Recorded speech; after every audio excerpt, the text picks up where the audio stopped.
This is True News, the truth, the whole truth, and nothing but the truth. So help us God.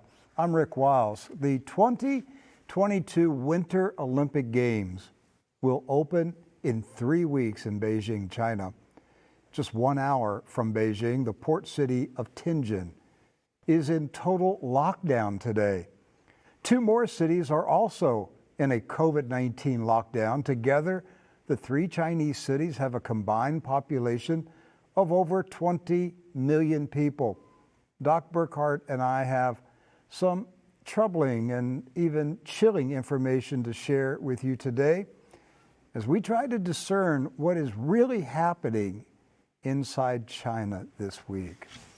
Doc, this kind of feels like February, March of 2020. Right, and it's hard to believe that was 2 years ago, Rick. I mean, we were just coming back from Singapore a couple months earlier, at the end of 2019, from a tech conference there. And then Davos? And then Davos right after that, beginning of 2020.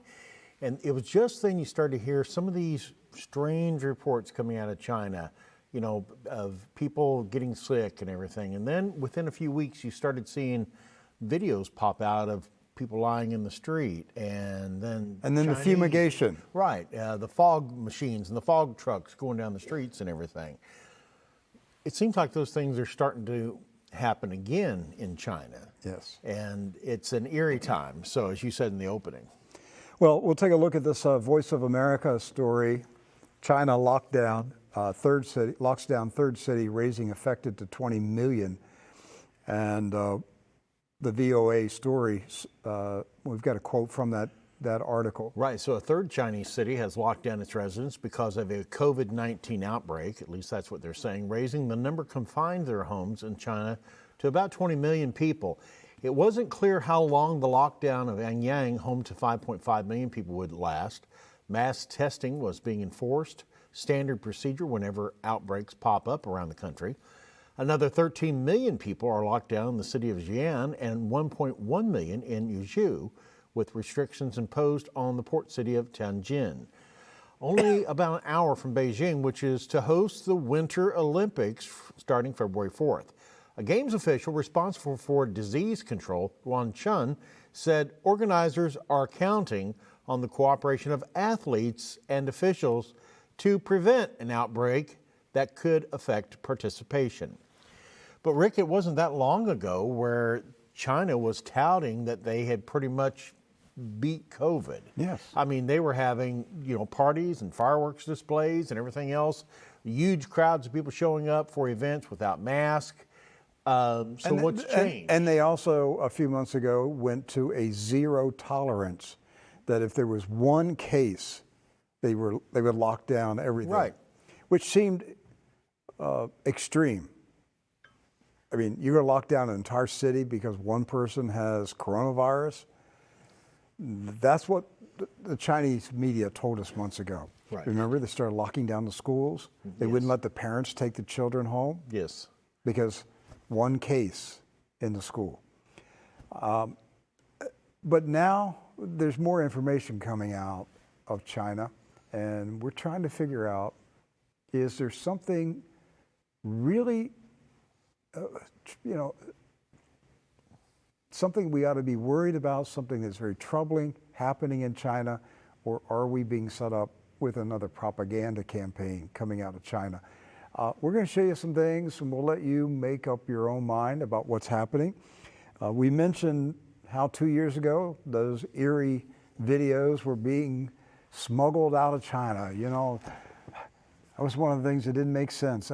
We knew the Chinese communists censored everything in China, and yet these videos were getting released on social media. Yes. Showing the fog machines and the people being welded into their apartments. Yes, the doors being, the apartments being welded shut. And we're like, you're doing what? You're welding the doors shut with the people inside? Those are the kind of weird videos that were coming out of China 2 years ago. Well, it's starting to happen again. Yeah, now, so let's look at it. So this first video clip we're going to show you, this is from about a week ago. And remember we talked about the fog machines and everything back at the beginning of the pandemic? Mm-hmm. they've brought them out of mothballs, Rick. Watch this.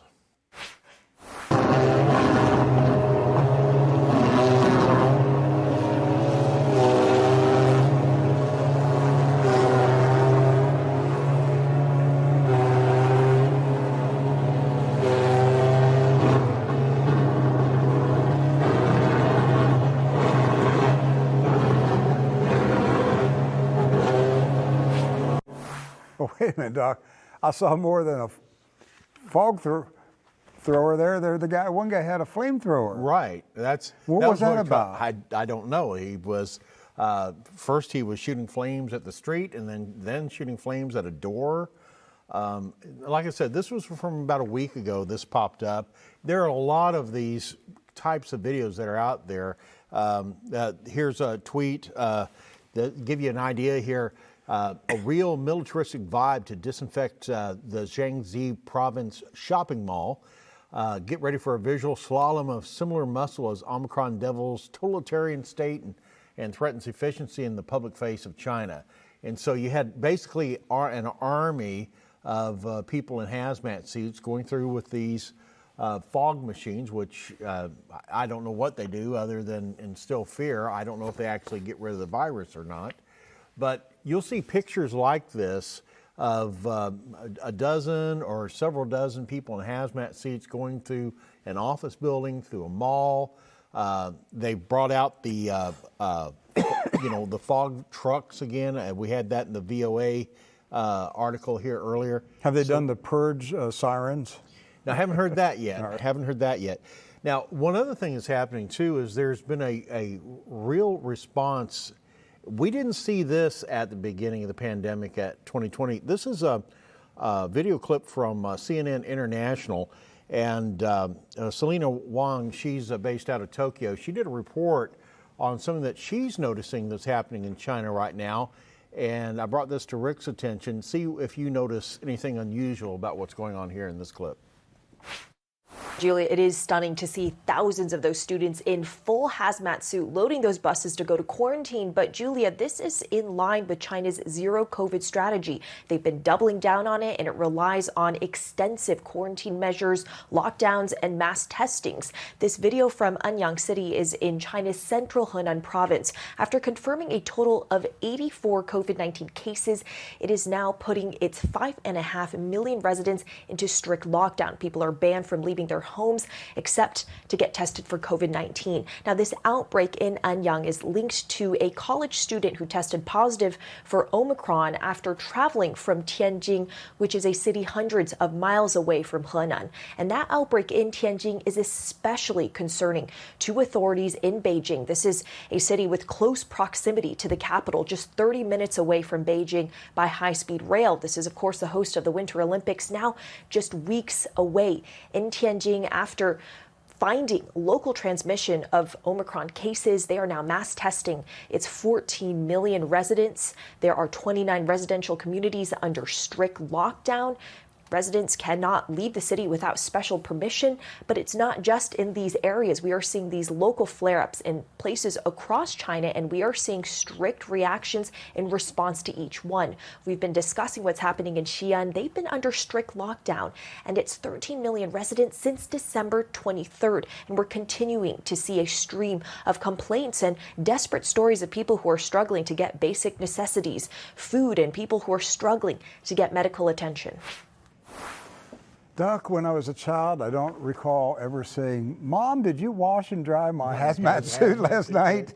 So, and there are, that was just the kids. There's tens of thousands of people that they're putting in hazmat suits in certain provinces. Is this real? Yeah, this I know, but is it real? We know that they paraded the children out in hazmat suits, but is it real? Is it real, or is it a propaganda film? That's, we look back at the beginning of 2020 and we see so much that we have to chalk up to what we consider propaganda at this point when we look back at things. But something that is different about this, the Chinese aren't very forthcoming with information in the first place, okay? And they like to control information. Of course, the Olympics are coming up. And, that has got to be a factor in how much information they're putting out there. But then we've started noticing some other stories popping up, Rick. Something that we didn't think about even, a few days ago. Here's a story, Radio Free Asia. Take a look at this headline here. China, Xi'an under lockdown amid surge in COVID-19 hemorrhagic fever cases. All right, so now this is a new element in the mix here, Rick, hemorrhagic fever. This goes back a couple weeks, just before Christmas. Right. And December 23rd. We didn't catch this beforehand about the hemorrhagic fever. Authorities in the northern Chinese city of Xi'an have placed the city of 13 million under lockdown amid a sharp rise in the number of COVID-19 cases and fears over a recent outbreak of epidemic hemorrhagic fever. Epidemic. Yes. Which means that it's spread throughout a region. So now this is Radio Free Asia, and they have their own particular slant on things. Let's see what the communists themselves are saying about this. This is from Global Times. Xi'an reports hemorrhagic fever cases, but no need to panic, as medical experts urge quick vaccinations. Well, wait a minute. Do they have vaccines for hemorrhagic fever? Not that I'm aware of. And so why are they pushing quick vaccinations? And so it says since the beginning of winter, Xi'an, northwest China's Jiangxi province, has recorded a series of hemorrhagic fever cases, a natural epidemic disease with a high fatality rate. Now, these stories started popping out in December and through the end of the year. This is kind of a new element in the mix here, Rick, that even the communists themselves, the Global Times, is definitely a communist outlet. They're not hiding the fact that hemorrhagic fever exists. Or they want you to know that it exists. Right. See, this is where I'm at. That's where the propaganda is. I've become so jaded by this stuff after 2 years of COVID propaganda that I question everything that is put out today. 2 years ago, that first 4-6 weeks of the pandemic, we here at True News, we were following developments in China very closely. We were showing our audience those strange videos that were coming out. Right. The mobile morgues, where they were crematoriums, where they were burning the bodies and things like that. The warehouse full of urns. Yes, remember that? yes, and the body bags, all that kind of stuff. And the satellite images of smoke from cities. Oh, yes, that's remember right. that? And that's right. They were determining that they were cremating bodies at a record pace. And then there was just one day that I just said, wait a minute, this stuff's too weird. There's something. There was one particular video of a man who fell down and began, screaming. He couldn't take it anymore. And I just looked at the video and I go, that is the worst acting I've seen in years. Okay, and I remember thinking, this stuff is fake. This stuff we've been watching for a month or two. This was back in 2020. I thought, this stuff we've been watching is fake. Okay. So now, here we are, we're seeing part 2 of that movie. That's what, to me, it looks like part 2. Right. It looks like the same movie. We've got the defoggers. We've got the people in hazmat suits. Look at the bad, weird, crazy stuff going on in China where the cities are locked down. It just has all the feeling of a remake of the first cheesy movie. Right. Which has me wondering, what are we being set up to believe? So let's go a little bit deeper in this and see what else they're telling us about hemorrhagic fever. Well, yesterday on Steve Bannon's War Room, Dr. Robert Malone, who we've had the opportunity to speak with in preparation for the Greatest Reset movie, he appeared on Bannon's War Room yesterday. He had some things to say about the whole COVID shakedown that's going on, but then he also touched on this story that we've been talking about today regarding hemorrhagic fever in China. Let's listen to what Dr. Robert Malone had to say yesterday. I want to cite Gert van den Bosch, Dr. Gert van den Bosch, a leading academic and industrial vaccinologist, who is my colleague, and I'll be doing an extended filming with him and Matthias in Spain shortly, just a few days from now. Matthias, Gert has made the point now for months and months and months that vaccinating into a pandemic will drive the development of escape mutants that are resistant to vaccination. The CCP's practice has mirrored that of the Western world and has resulted in a perfect storm of environment for developing supervirus. They're using the language that this is a hemorrhagic fever virus. If that's the case, then it would be very odd that this would be something caused by a coronavirus. That terminology is usually used for viruses in the family of Marburg and Ebola. So this is something that many people have feared, is the development of a rapidly spreading Ebola-like hemorrhagic fever virus. But we have no knowledge of whether that's what's going on here or not. So we don't know if what we're dealing with is a further mutation of the SARS-CoV-2 or related coronavirus, or is it a new threat that's emerging in China?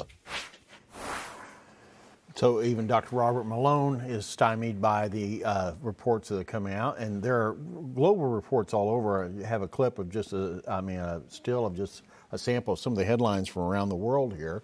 Radio Free Asia, CNBC, WION, Medical News Today, all of them talking about hemorrhagic fever. But he implied, he talked about, he mentioned Dr. Van den Bosch, Yes, who we covered last year, who warned that a global vaccination program was going to end in disaster with a significant portion of the Earth's population dying. right. What I just heard Dr. Malone say was there's the possibility that the vaccine Yes. has actually caused a mutation of the virus, and that mutation is this hemorrhagic fever. Yes, that allowed for the environment to be created for this new outbreak, whatever it might be, to be able to take off. And so now is the time, though, Rick, is that we have to figure out, is all of what we're seeing out of China propaganda, or is this the real deal this time? Are they secretly dealing with hemorrhagic fever outbreaks in China? And that's why they're rolling out the hazmat suits, and that's why you see flamethrowers in the street. Well, there's another possibility, Doc, and that is we're being prepared for the next phase of the biological war.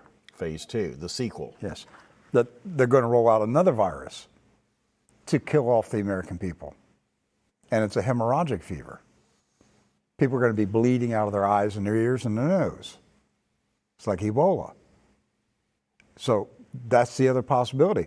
2 years ago, China was preparing the world for a coronavirus outbreak that they caused. They created the virus. They released the virus. They put out a lot of propaganda, a lot of videos saying that China was overrun with it. Right. To this day, we really don't know if any of that's true. We don't know. No, we really don't. But we have to assume that at this level that we are at some point of a biological war that's underway. It's been underway for more than 2 years at this point. And so we are having one right now myself. But these things that are taking place right now, we're trying to discern, we're praying, asking the Lord to give us direction on this, because we see what's happened in the past. Is this a repeat, or is this a response? Or another, I threw this at you earlier today, Rick, is this possibly the response from those against China? If China launched the first wave of the biological attack, is someone else launching a counter strike against China? And that's another hemorrhagic fever. That's another possibility. Let's take a look at what hemorrhagic fever is. All right, so first of all, Mayo Clinic has a whole webpage dedicated to viral hemorrhagic fevers. There's a list of families that fall under this, including Ebola, Marburg, and several others. Some of the symptoms as it starts out, these sound like symptoms you might have if you've got the flu or a cold or even a mild case of coronavirus. Fever, fatigue, weakness, or general feeling of being unwell, some dizziness, muscle, bone, or joint aches, nausea and vomiting, diarrhea. It sounds like the flu, Rick. Yes. And so, I mean, if we go back to that previous screen, the past several weeks here in Florida, it seems like 1 out of 3 people have these symptoms. right. Last week, there was several days that we probably had 75% of our staff out sick. Yes. And I ended up getting something and missed a day or two.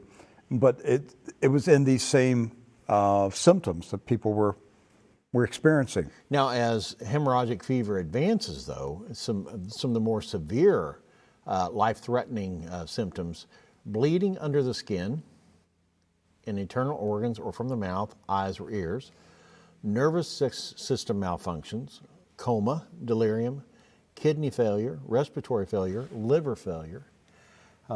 I had someone just the other day that showed had some pictures of people that suffered from varieties of these hemorrhagic fevers, Rick, where you can actually go online, you can look where some of the symptoms, where their extremities, like their arms and legs, will actually turn black and blue, like they've been bruised. And what's happening is the blood vessels are collapsing underneath the skin, and it's creating that look where your arms would be black and blue. What about lumps? Well, and there have been cases of where lumps showed up too, and as if the body was trying to expel something or trying to get rid of some things. And so, I had somebody tell me yesterday, a local, that last week, as he was battling, whatever this moving around here in Florida, that his body began to shake uncontrollably. He was lying on his sofa, and he said he just began to shake, and he began to cry. And his wife thought he was weeping, and he told his wife, "No, my body's crying on the outside, but inside I'm emotionally fine. I'm not crying." But on the outside, he was crying. Now, his body was responding to whatever. So when I saw nervous system breakdown, nervous system malfunction, that's the first thing that came to my mind. Well, is that what he experienced? Right. Because it was very unusual. He'd never experienced anything like that before. I mean, there's a lot of people who are experiencing, in the past year or two, experiencing reactions in their bodies that they've never had in their entire lifetime. Right. I mean, there is something moving around in the world that has come from a laboratory in hell, and it's affecting people in different ways. Right. Well, a few months ago, when we were starting to do a deep dive on some of the causes of all this, our old friend Bill Gates had thought about the next pandemic. Okay, so if we're looking back, this is from back in November of this past year, Rick, where he was giving an interview, and Bill Gates, he warned that the next pandemic or the next, whatever event that might take place would be a terror attack. Okay, so Bill Gates warned that bioterrorism could be a bigger threat than naturally occurring epidemics. And the reason why we bring this up is we kind of touched on this a little bit yesterday when we were talking about Kazakhstan and the stories coming out of there, and we talked a little bit about the lab that the U.S. funded in Kazakhstan, and that the Russians, they basically said, hey, we're back in control of that lab because it appeared that rioters or ne'er-do-wells had taken over the lab. Right? I pretty much have the gist of the story, right? Well, the Russian media reported that the Russian troops had seized the lab. Right. But the Kazakh government denied that the terrorists ever took over the lab. Okay. So, which one is it? Well, the reason why we bring this up is we're going to talk about that lab again here. And this is an article, this is from Popular Science. This is from way back in 2013. And so Popular Science is talking about the U.S. helping the nation of Kazakhstan build a high-tech bubonic plague lab in Kazakhstan. Now, bubonic plague is in the family of hemorrhagic fever diseases. Yes. So when Kazakhstan's Central Reference Laboratory opens in September of 2015, so they're looking 2 years out, the $102 million project laboratory will serve as a Central Asian way station for a global war on dangerous disease. Now, with the stories that are coming out of Kazakhstan this week about possibility, and the Russians were saying this, that there could be a potential leak from that lab. Now, we mentioned yesterday that there wouldn't have been a leak from that lab if the U.S. government didn't build the lab. That's right. $102 million. Right. So not only does Kazakhstan have a 5,000-mile border with Russia, it also has a 1,500-mile border with China as well. It's interesting. It's well positioned, on the, if you will, the Silk Road, in order for things to move back and forth. Yes. And so, do you know what the justification was for the U.S. spending $102 million on that lab?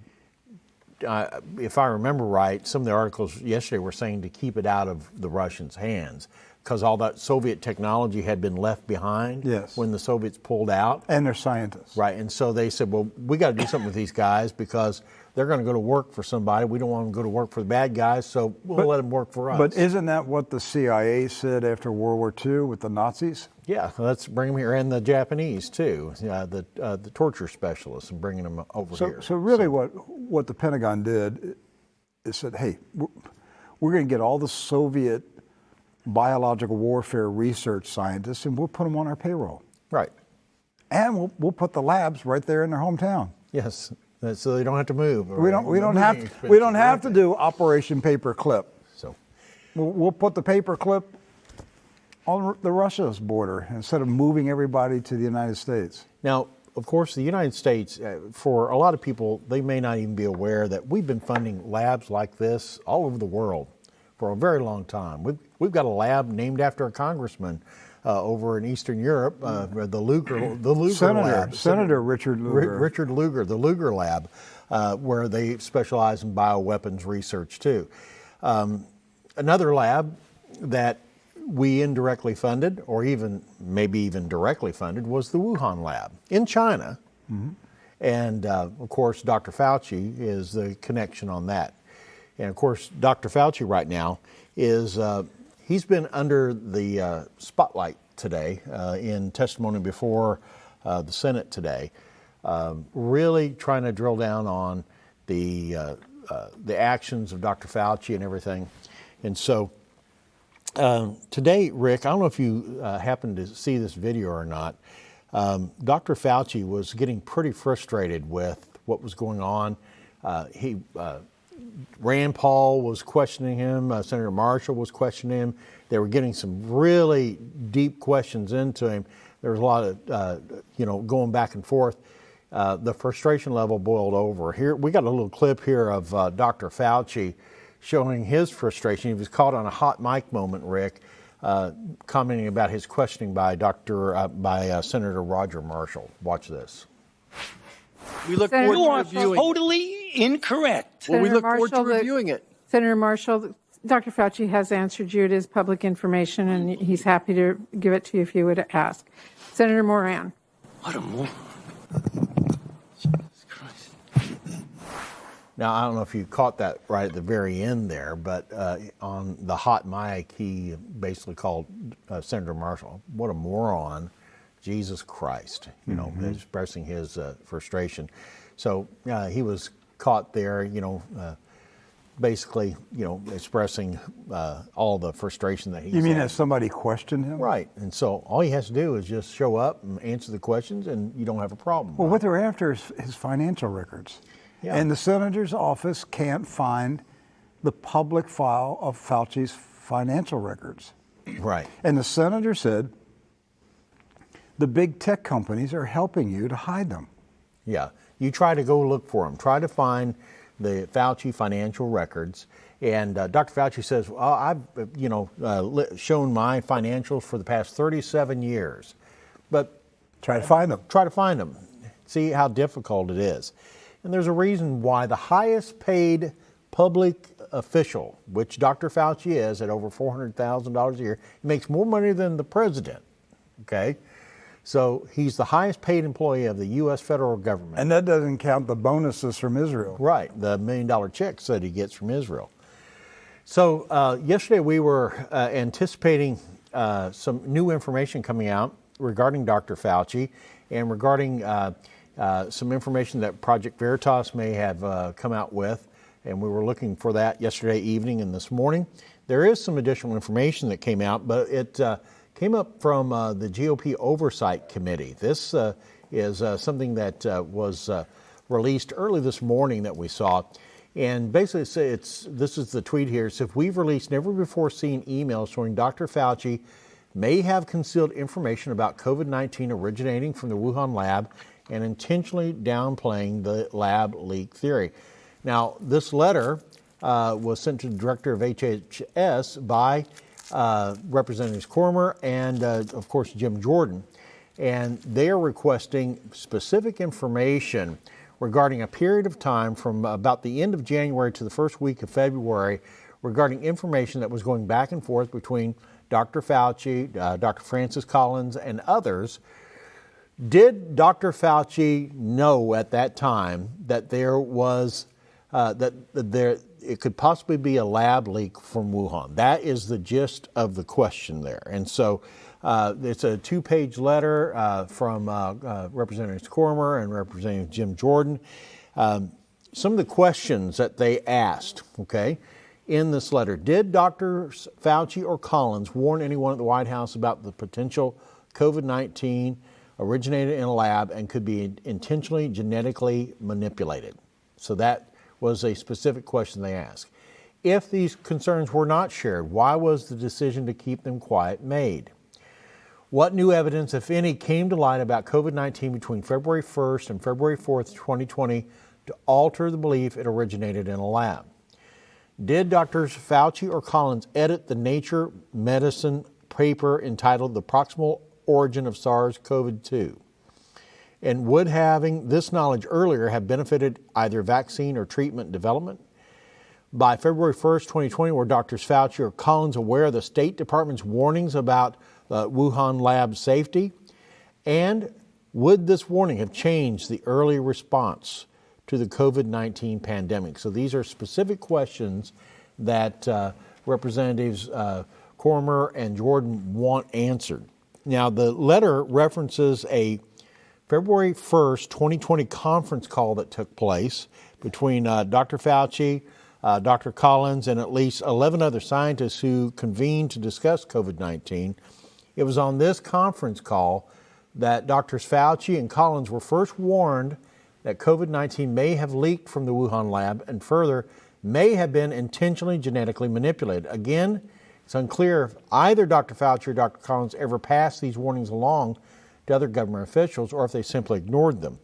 And so if we go to number 21 here, this is the one of the emails or not email, but a transcript of that conference call at the beginning of February, Rick, where Mike Farzan, who was one of the other 11 people on that particular conference call, said he was bothered by the Furin site and had a hard time explaining that as an event outside the lab. In other words, he's saying he doesn't see that this could possibly happen in nature. It could happen, but it's highly unlikely. And goes on to say, so given above, a likely explanation could be something as simple as passage of a COVID tissue sample on human cell lines being transferred for an extended period of time, accidentally creating a virus that would be primed for rapid transmission between humans, being gain of Furin site or gain of function, and adaptation to human ACE receptors. Just to kind of put this in layman's terms, Mr. Farzan, or Dr. Farzan, was basically saying this doesn't seem like it's happening in nature. It seems like something has been created, and even puts where he's at as far as things. I'm 70-30 or maybe 60-40 as far as it being created to occurring naturally. Rick. And this communication, this took place in the early weeks of the pandemic. Right. Now, there was another portion of this transcript as well. This is number 23 for control. This is from one of the other people on that call, from a Bob Gary. And he goes on to say, and this, you got to remember, Dr. Fauci and Dr. Collins were on this call. And so they heard this information from these experts. He said, I really can't think of a plausible natural scenario where you get from the bat virus or one very similar to it, to COVID, where you insert exactly 4 amino acids, 12 nucleotides that all have to be added at the same time to gain this function. That, and you don't change any other amino acid.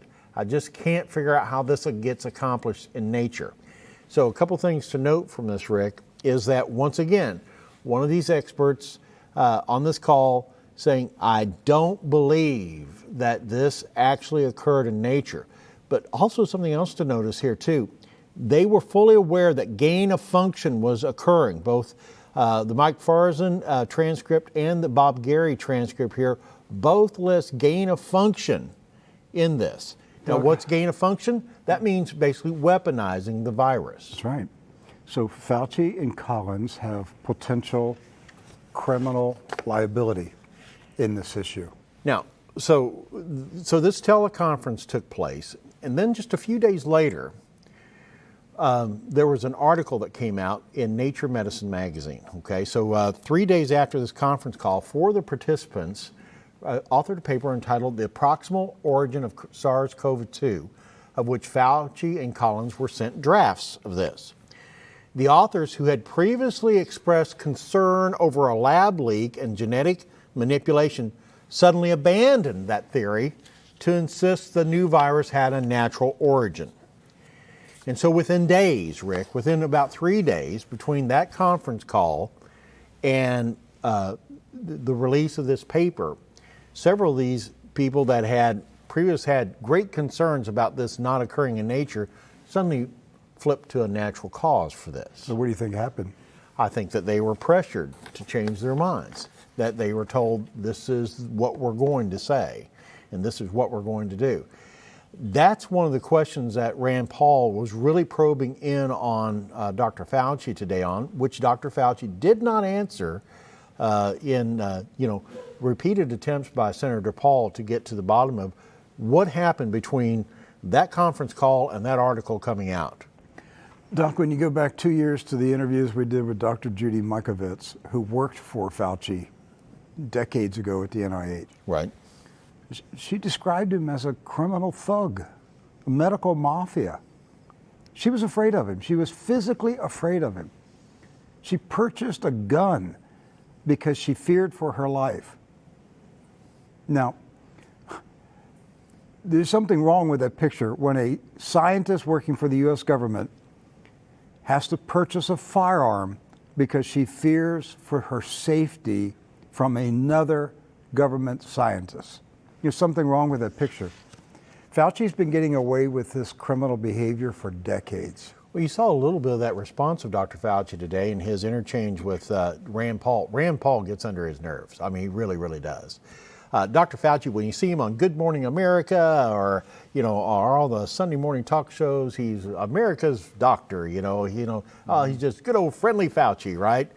But when you start questioning his credentials, or you start questioning his finances, or you start questioning his connection to the Wuhan lab, he can get ugly and mean real fast. Mm-hmm. And he does not, the venom starts to come out. Well, there's one reason is that Senator Rand Paul is also Dr. Paul. That's right. And so keep that in mind too. So what does that all mean? Well, as we start out today's Godcast, we're seeing all these strange stories start coming out of China once again, related to the fresh outbreak of COVID, maybe hemorrhagic fever. It took months for us to figure out Dr. Fauci's connection to the Wuhan lab. It wasn't until April or May of 2020 that we really started seeing the connections there. Rick, will we see a possible connection at some point here in the near future where Dr. Fauci is now tied to a fresh outbreak that's coming down? It's possible. I mean, I wouldn't be shocked by it. But, Doc, it's taken 2 years for for 2 members of the U.S. Congress to send him a letter. Yes. 2 years. So even if evidence did come out next month of Fauci's involvement in another scandal, we're going to go 2 years until 2 congressmen write a letter. And I have to ask this question, Rick. Will Dr. Fauci be there when President Harris is installed or whoever the next president Well, he's is? 81. He's 81 years old. He may retire soon and get out of the picture. It's not fun for him anymore. But he's in so deep. How's he going to, he's going to have to destroy a lot of records in his office. That's a federal crime. I mean, you can't destroy federal records. His emails, his contracts, his letters, memos. He's got a lot to cover up. He's got decades of criminal behavior to cover up. So I don't know if he can resign. He may have just ride it out until they put him in the casket and haul him off. But there is something going on in China, whether real or imagined, but the world is being prepped for hemorrhagic fever. That's what worries me.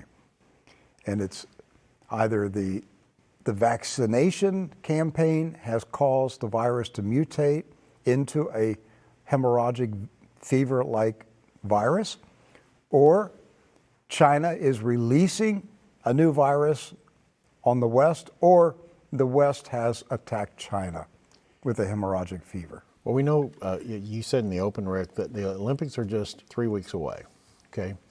So why are we sending them? That's a great question. So why is every country in the world sending athletes, prime, toned, well-exercised, well-fit athletes to Beijing here in 3 or 4 weeks, knowing that these stories are coming out? Now, one thing to keep in mind, we are on a diplomatic boycott with China right now. Mm-hmm. So none of our political leaders, none of our officials, they're restricted. They're forbidden to go to China. So if there is a virus there, they're not going to catch it because they can't go. That's right. They're boycotting it. But we are sending our athletes there. And I can't help but think with all these stories that we've seen, NFL, NBA, Major League Baseball players, soccer players, all getting COVID, all getting sick, some of them having heart attacks either in training or in active play. Here we are sending people to China from 180 countries in the world. They're going to be going there. The cream of the crop. Are we going to see Olympic athletes either drop dead from heart attacks or maybe start bleeding from their eyes or ears from hemorrhagic fever? Well, that's possible, but my bigger concern, Doc, is that you would have tens of thousands of people returning to 180 countries. That's right. As carriers. Carrying the virus. Is that the plan? Weeks before, or shortly before the outbreak of coronavirus, which we now know was the fall of 2019. Right. There were military games in China. Right. And the U.S. sent troops. Sort of like the military Olympics. Yes. Yeah. So we had another Olympics game. Mm-hmm. And some people believe that, well, there's 2 different narratives. One, China released the virus then, and the American soldiers were infected, and they brought it back to the USA. Or the American soldiers took the virus to China and released it and spread it in China. Pick your propaganda. Which story do you want? I don't know. But this does seem to be like a repeat. We have another Olympic Games. Right. Another virus. What I'm sensing is that, all right, if you went from October 2019 to March of 2020. That's when things really got pretty bad. About 6 months, yes. So Yes. So based on that, then we're looking at around May or June of this year, a worldwide hemorrhagic outbreak. right. If the same scenario plays out. Now, remember we said the globalists are going to come back at us with something that's terrifying. They're going to say, you anti-vaxxers, oh, look what you did now. Look at the mess the world's in now. And are you going to resist the next vaccine? People are bleeding out of their eyes and their ears and their nose, and you're going to oppose it? And that's where I see them taking this, Doc. Right. That every several years there will be another virus campaign to keep whittling down the resistance to the gene therapy. And that's what I'm concerned about, that we're being set up for this. Excuse me. In Bosnia, there is a political leader who is calling for the arrest of the country's top medical doctor, basically the Fauci of Bosnia. Right. He wants him arrested. Yes, and so the president of the Bosnian Party, Mirnes Ajanovic, announced the filing of criminal charges against Dr. Ednan Durlevic because of his views on unvaccinated persons. And so the president has named Dr. Durlevic and said, in yesterday's guest appearance on N1 television, Durlevic said that citizens should avoid unvaccinated people, and he told all those who have been vaccinated that they do not accept those who have not been vaccinated into their society. Now, due to such statements, the president of BOS, Mirnes Ajanovic, announced that Durlevic would face criminal charges on the first working day. And so here we have the leader of the Bosnian Party. Imagine if somebody went and arrested Dr. Fauci because of his statements and because of he's come right out and said, you should avoid the unvaccinated. Yeah. You should separate your families. Don't let, at Christmas time, don't let your unvaccinated family members come over and see grandma one last time. Well, what if we just had, House Minority Leader Kevin McCarthy say, we are pressing for criminal charges against Anthony Fauci? How about just one Republican Attorney General saying, we're issuing an arrest warrant for Anthony Fauci? They don't do anything like that here. So I'm impressed with the Bosnians. They're going after these Nazis. And he accused him of being a Nazi. Yes. Yeah, he said he gave a Nazi speech. Right. In fact, another quote from that article, all citizens are obliged to express their gratitude to the host of N1 Serie over the TV show that we're talking about. Because in the show, Noa Vadan, from December 31st, she opposed the inhuman discrimination of citizens by Dr. Ednan Durlevic, who sent a New Year's message to the vaccinated not to associate with the unvaccinated. Sound familiar? In a way typical of the most radical Nazis convicted during the Nuremberg trials, which endangered civil peace and caused unrest among citizens throughout Bosnia and Herzegovina.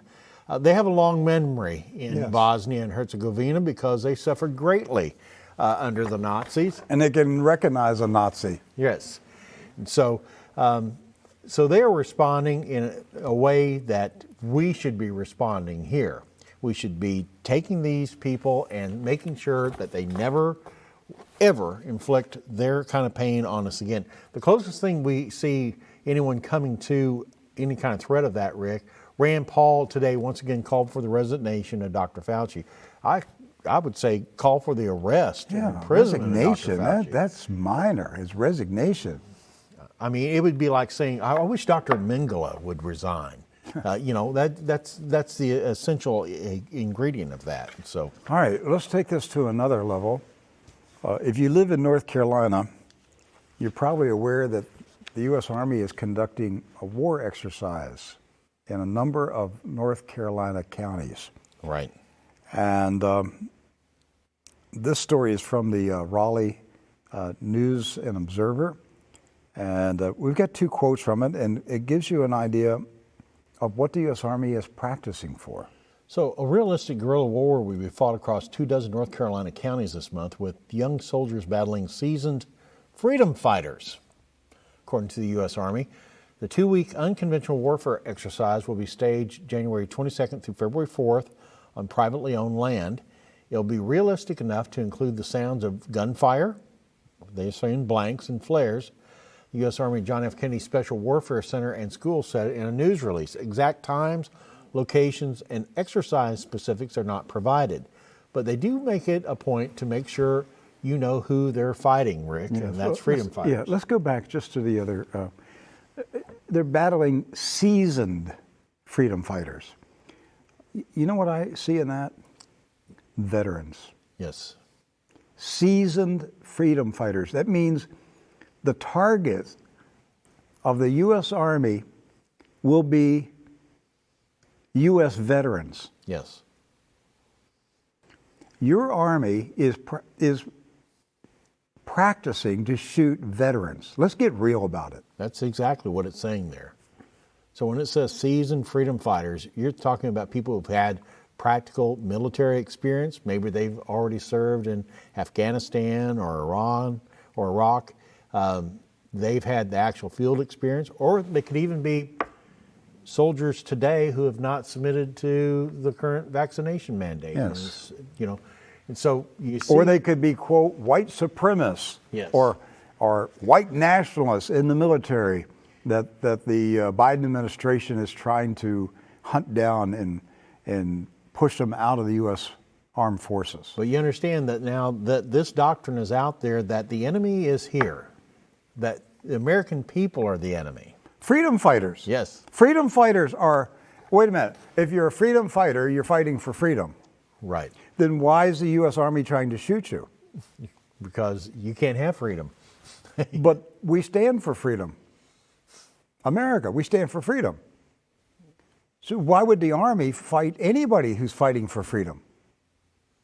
Isn't that an oxymoron? It is. So now this operation that they're rolling out is called Operation Robin Sage. And this exercise is serving as a final test for Special Forces Qualification Course training, and is placing candidates in a politically unstable country known as Pineland. Now, the candidates face off against seasoned service members from units across Fort Bragg, as well as specially trained civilians, officials said.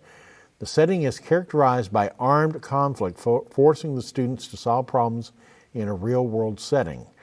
These military members act as realistic opposing forces and guerrilla freedom fighters, also known as Pineland Resistance Movement, the center said. To add realism of the exercise, civilian volunteers throughout the state act as role players. And participation by these volunteers is crucial to the success of this training, and past trainees attest to the realism they add to the exercise. I got another name for those civilians, crisis actors. That's right. And so they show up at mass shootings. And welcome to another opportunity here. And so, I'm sure that over the next few weeks, we're going to hear of drills, shootings that take place around the country, and it's going to be a drill. And it's going to be something new, something that's going to be popping up here, because they always seem to go along with these massive training exercises around the country. Look in the past and see the correlation between them. Well, what I see is the U.S. Army is prepping for war against American veterans. And they're outright about it. And I'm going to say something to the Pentagon Public Relations Department. If I'm wrong, then deny it. Deny it. Make a statement from the Pentagon. Rick Wiles is absolutely wrong. The U.S. Department of Defense is not preparing to shoot American veterans. I'd like to hear the Pentagon say it, because that's exactly what you people are prepping for. You're prepping to shoot down the very men that wore the uniform of the U.S. Armed Forces and defended this country, and we are freedom fighters. The patriots of this country are freedom fighters. And you have declared freedom fighters to be the enemies, not of the republic, but of your criminal regime. This needle Nazi regime that's taking over the world. And so anybody that stands for freedom is an enemy of your regime. Now, you're an enemy of the republic. We'll turn this around. You're the real enemy. You people in this new world order, you're nothing but devil-worshiping, Luciferian Nazis. And you're exposed. Millions of people see you for what you are. And you can't hide it anymore. You really think your military is going to go out and shoot down American people? Is that what you're going to do to us? I'd like to see the Pentagon issue a statement. Slap me down if I'm wrong. Go ahead and make a public statement. Rick Wiles at True News is completely off base.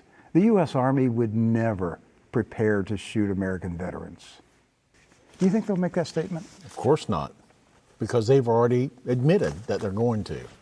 That's what the training exercise is for, Rick.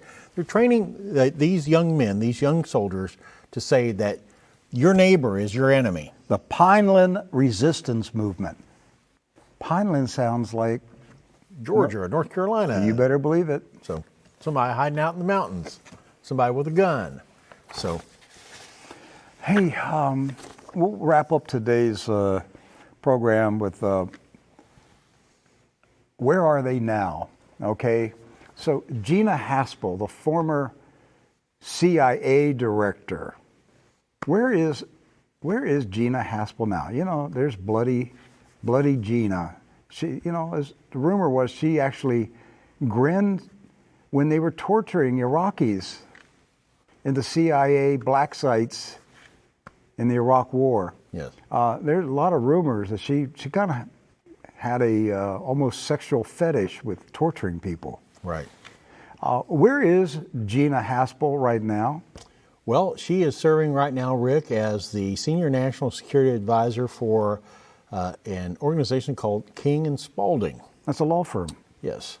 Atlanta. So she landed at a pretty prestigious law firm. King, you were sharing with me earlier, King and Spalding has been around for a number of years. Over 100 years. So goes back. One of their co-founders was in the Woodrow Wilson administration. Years later, Jimmy Carter, his attorney general, was a partner in King and Spalding. right. So yeah, it's a well-connected law firm. So what we now know, Doc, is Gina Haspel wasn't shot dead in Germany. Right. Yeah, she's serving as an advisor at the law firm of King and Spalding. So when I say that, you remember the election drama, post-election drama? That she went there to rescue the server or whatever it might be. So she right? she got killed in the gunfire. Okay, it was all lies, all propaganda to keep people confused in the post-election drama. Well, there are other people who are serving with Gina in the same law firm. Let's take a look at the next one. Well, there's Rod. Rod Rosenstein, 25th Amendment Rod Rosenstein. He is serving as partner. He made partner at King and Spalding, the same firm. Snakestein. Yes. He is partner with especially in special matters and government investigations. Well, he would know, wouldn't he? There's the guy who put a knife in Donald Trump's back as his deputy attorney general. That's right. And so This is the guy that appointed Robert Mueller. That's true. That guy right there. And what a coincidence. He ended up at the same law firm as the CIA director. Well, you know, I don't believe in coincidences, of course, and so it's another coincidence, though. What? that another former Deputy Attorney General is also at the very same law firm. You're kidding. And Well, this there is she is. Sally Yates. Sally Yates. Well, shut my mouth.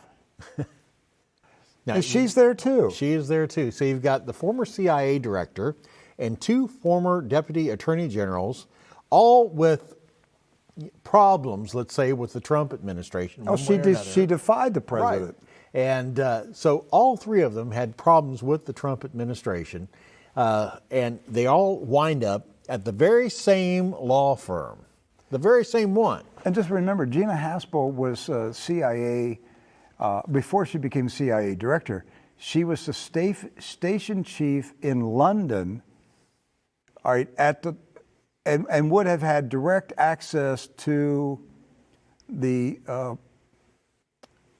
Steele documents? Yeah, Robert Steele. Right.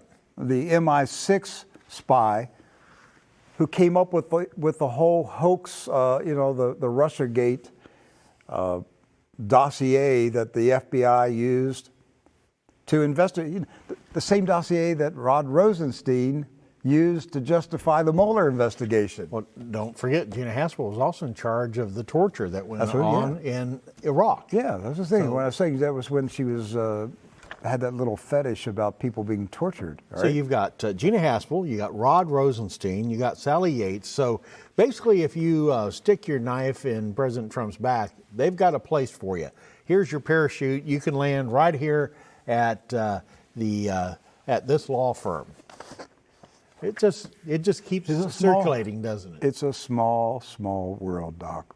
It's a very small world. And by the way, I don't think I brought the story up. Oh yeah, I did. We'll show this one too. Number 34. Oh yeah. Alan Dershowitz. This is in the Jerusalem Post today. Alan Dershowitz tried to get Donald Trump to give a pardon to Ghislaine Maxwell. Now, according to the Times, Alan Dershowitz had spoken to President Trump about the possibility of pardoning Ghislaine Maxwell after speaking to her family. Is Dershowitz Ghislaine Maxwell's attorney? That's a great question. Well, Rick. He's not. Or is he still representing Jeffrey Epstein? Or Mossad. Right. He's representing Mossad. Because Jeffrey Epstein was a Mossad spy, and Ghislaine Maxwell is a Mossad spy, and she was handling Epstein. Epstein was not a billionaire. He was an actor. Right. He got to play the role of a billionaire who got to rape little girls. Now, of course, Alan Dershowitz, he also got a massage too, and so at Epstein's place, and I guess that must have paid off well because he keeps in regular contact with the Maxwell family, Rick. He is now a Mike Lindell's lawyer. That's right. And so, but he has regular communications with the Maxwell family. And this whole idea of him lobbying for Maxwell's pardon came as a result of a conversation with Ghislaine Maxwell's brother, Alan. And so, but Maxwell's father, and his name was not Maxwell, he changed it to a Gentile name. Yes. Ghislaine Maxwell and her father are Jewish. He was a spy for the Israeli Mossad. He was so good of a spy, they buried him on the Mount of Olives. Yes. So, and I think 4 Mossad, retired Mossad directors attended his funeral. But his role was he was a London news publisher. right. Okay. Then he fell off his boat naked. And That happens. And the boat was named Lady Ghislaine for his daughter. Then Ghislaine took over the family enterprise. Got her submarine and helicopter licenses. There you go. So- And then She created a whole country in the ocean. and she's so beloved. She's so beloved that a man who's not even her lawyer, Alan Dershowitz, went to the President of the United States in the last days of the Trump administration and begged for her pardon. I'm surprised Trump didn't do it. I am too, because remember he had that remark that he said, I wish her well. I wish her well. I wish you wish her well.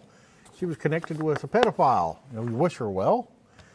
Oh well. Well, he knew her well. That's all we can say. Trump Yes. knew her well. That's it for today. we thank you very much for spending this hour with us. Please tell your friends. You ain't never seen a news program like True News. You got to watch it one time, and you'll never be the same. You won't be able to get it out of your brain, all right? Even the people who hate us come back every night and watch us again. Yes. They hate us some more, and we just love it because they love to hate us. They can't get enough of us. But we appreciate our friends, the people who love us and care for us and pray for us. We love you too. And as always, we pray for you and ask the Lord to bless and take care of you. We're in perilous times. We got to take care of each other. And we'll be back here tomorrow. God bless. God bless you.